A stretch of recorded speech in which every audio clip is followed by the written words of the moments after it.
I'm convinced that people hate just to hate. It's almost like not only a coping mechanism, but it gives some sort of purpose in somebody's life to be this way. Now we have two choices, or we can live from two different states in life. Number one, we can live always in a state of anger, feeling like the world is out to get us, always holding a grudge against people, projecting onto the external. Or number two, we can go internal.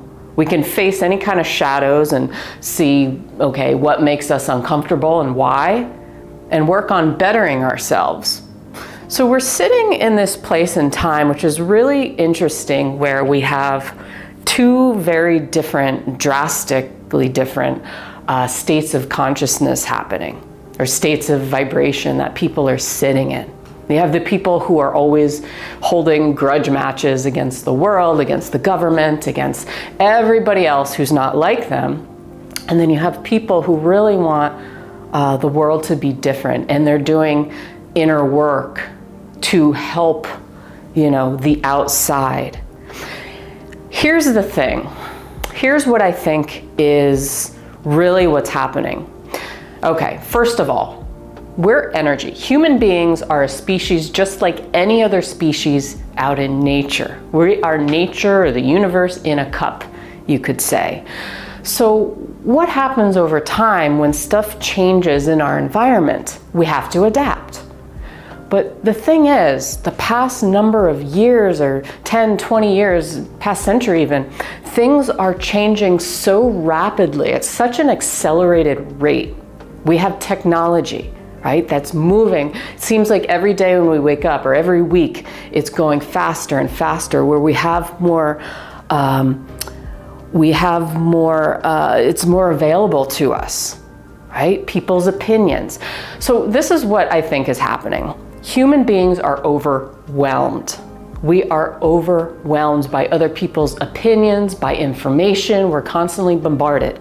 Put it this way, it's like spam email. In my spam, in my inbox, one of my email addresses, if I don't keep up with the spam email that I get every single day, then I am drowning in it. I am feeling overwhelmed. So I have to go in almost every hour and delete, spam emails. Granted, I could go and unsubscribe from everything, and that works to a certain degree, but then you get more spam email, right? They're selling your information everywhere. So it's kind of like that. Or I'll put it this way. Here's another analogy. Say you are somebody who has worked your entire life, working 50, 60-hour weeks, constantly working, that is your life. And suddenly you turn retirement age, you retire. And suddenly you go from working 70-hour weeks to nothing. What happens? It's a shock to your system. It's a shock to your energy. You can't adapt that fast. It's kind of like, if it's 40 degrees one day, I'm using a lot of analogies, of course, but 40 degrees one day, and then the next day it's like 90. Your body will not feel comfortable. You can't adapt to the change that quickly. See, evolution and change in nature, we're made to adapt, of course, but over a period of time. So when things are accelerating and things are picking up the pace, every week, every month, every year, it's getting faster and faster. We're overwhelmed with other people's opinions and information and change.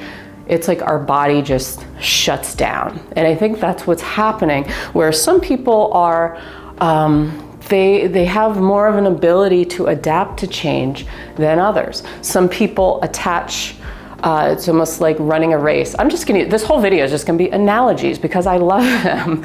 It's like you're running a race and you're in the back of the pack and you're trying to catch up, And in the meantime, you're still holding on to the past. So there's a lot of people who are still holding on to the past. They're attaching to that, and that's why they can't completely move forward and accept change in life.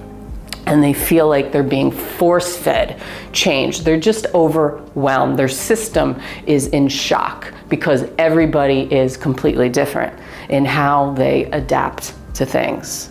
I think right now it's a lesson in boundary setting, where human beings have this difficulty in boundary setting, where instead of setting clear, healthy boundaries against that stuff, or staying away or limiting, say, social media or the information that's constantly being fed to them, they get defensive.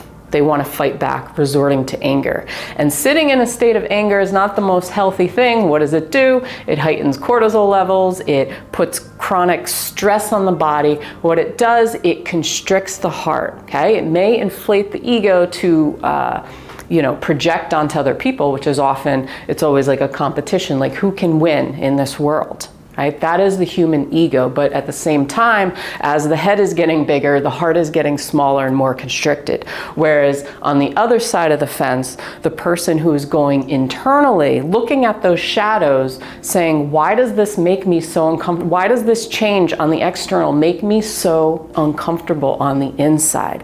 A lot of people will not face that. It's scary. Don't want to admit it because you're not winning. It's a sign of vulnerability. Right? But true strength comes from admitting defeat sometimes, admitting vulnerabilities, admitting that you do have shadows because you're a human being. Guess what? You're not a robot. All I'm saying. So right now as a species, we have humans who are sitting in states of anger, constricting their hearts, just putting more and more of the chronic stress on their bodies, which eventually may lead down a road of disease or illness or whatever. Depends on the person, right? Whereas the person who's doing the inner work, they're hitting the discomfort up front, facing it, and it's going to eventually open the heart. So I think we really need to be aware of these different levels of vibrations that people are sitting in. People are sitting in constant anger and projection and being defensive all the time and constriction. What are they doing? They're sending out the signal on the external, anger, sending out anger and projecting. So they're going to attract more of that stuff in their world. Whereas the person who is doing work to better themselves, limiting time, setting healthy boundaries with other people who are, maybe projecting onto them, those are the folks who are going to eventually open up their heart and sit in more states where they can attract more opportunities and better things into their external world, right? Because reality is a reflection of how you're feeling inside, what your core beliefs are. So people are getting super, super overwhelmed. People are overstimulated right now. People can't adapt to the change that quickly. And I think this is the issue here, where it's a shock to our chi, shock to our energy. So the takeaway from this video, the best piece of advice that I can give, if I were to give a piece of advice, is to never hold a grudge against someone or something that you do not completely understand. You will never understand what it's like to be in somebody else's shoes. You may think that way, and that's your ego projecting outward, saying, ooh, I think I know this person. And I'm feeling defensive because they're trying to just like overwhelm me with their change, that I don't want to accept change, that kind of thing, okay? But never hold a grudge against something that you do not completely understand. This goes for both sides, any color, any height, any gender, any preferences, whatever. Okay, so it's when you hold a grudge, it's when you're sitting in that state of anger where you just constrict everything in your body. And we just need to be aware that everybody is different. Everybody is on a different path in their life. Everybody is sitting in different states, and it may take them longer to adapt to any kind of change in the world. Because look at nature, right? Look at the birds and the trees and stuff. If something changes too fast in their environment, they can't thrive, they can't grow, right? They don't adapt well because it's not over, a long period of time. When it's quick, when it's accelerating, when it's all in our face, right up front, it becomes difficult. So anyway, I hope this gives you a little more perspective on what's happening when you're trying to understand other people. Really setting healthy boundaries is super, super important. you know, kind of taking inventory of what is really toxic in your life, what is really overwhelming your internal system, what is really overwhelming your body's own energy, okay? Because maybe somebody else can take more of it than you can. So you have to really be aware of that and really put that shield up when needed without projecting onto other people. Instead, taking a step away, okay? Walking away from it, focusing, turning your focus somewhere else, right? Shifting the vibrational frequency within you, but also doing that more inner work where you're really looking at why this is overwhelming you at the same time, instead of just fighting. So people will hate just to hate because it gives them some sort of purpose, coping mechanism in life.